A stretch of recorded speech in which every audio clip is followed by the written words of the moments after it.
राज्य में अनेक स्थान में मौसुमी वर्षा लगी रही। 28 तारीख पर्यंत राज्य विभिन्न स्थान में भारी वर्षा संभावना रही। आज कटक, केन्द्रापड़ा और जगतसिंहपुर जिले में केतेक स्थान में प्रबल अति प्रबल वर्षा होबार संभावना रही।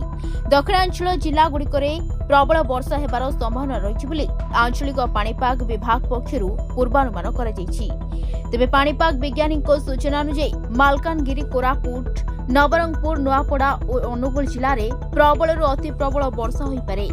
राज्य उपरे सक्रिय थिबा तीनोटी पाणीपाग नियामक को नहीं जारी रही वर्षा। यह पूर्व मध्य प्रदेश और छत्तीसगढ़ पाखापाखि एक घूर्णिबलय सृष्टि होइछि।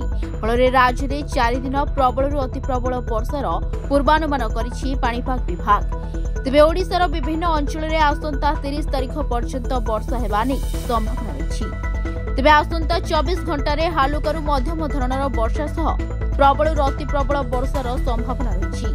अति प्रबल वर्षा पई मालकानगिरी, कोरापुट, रायगड़ा, नवरंगपुर और नुआपड़ा येलो वार्निंग जारी करिछि पाणीपाग विज्ञान केन्द्र।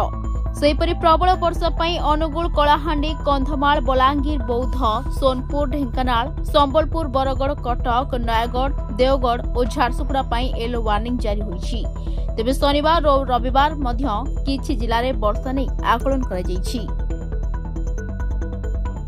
Bureau report, Dinalipi live. Dinalipi live को एबे ही लाइक, शेयर, सब्सक्राइब करंतु।